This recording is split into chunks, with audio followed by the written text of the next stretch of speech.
صبحت بخیر آقای من، آقای دلتنگی. صبحت بخیر آقای من، آقای تنهایی. من دور افتادم ازت اما تو نزدیکی. امروزمو با تو شروع کردم که اینجایی.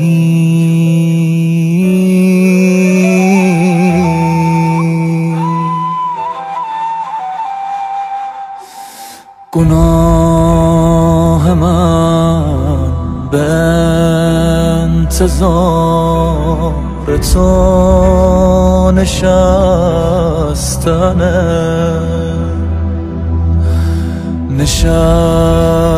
عاشقی. گناه عشق رفتنه.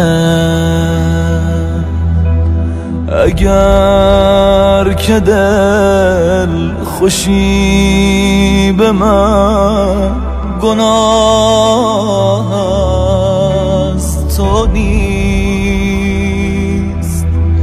اگر که خیس چشم تو گناه منه.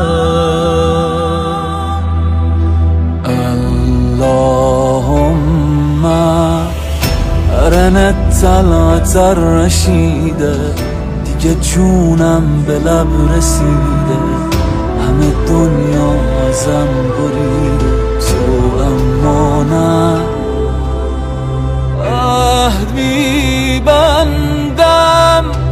دیگه عشقاتو در نیارم، ولی سخت دووم بیارم، توی عشق تو کم میذارم، تو اما نه.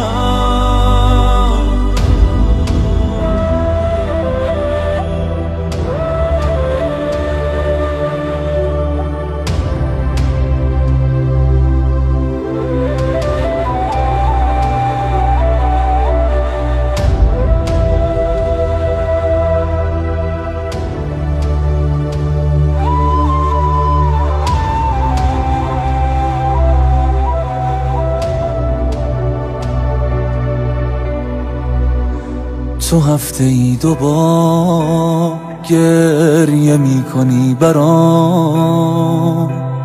تو هفته ای 2 بار توبه می کنی به جان. تو منتظر تر از منی تموم شه غیبتم. دروغ میگم عاشقم ولی بذار بیام. خدا کنه بهم نگی تموم فرصته. دعا بکن که خوب بشم آقا به حرمتت. یه کاری کن که من نشم دلیل گریه هات. یه کاری کن نشم دلیل طول غیبتت.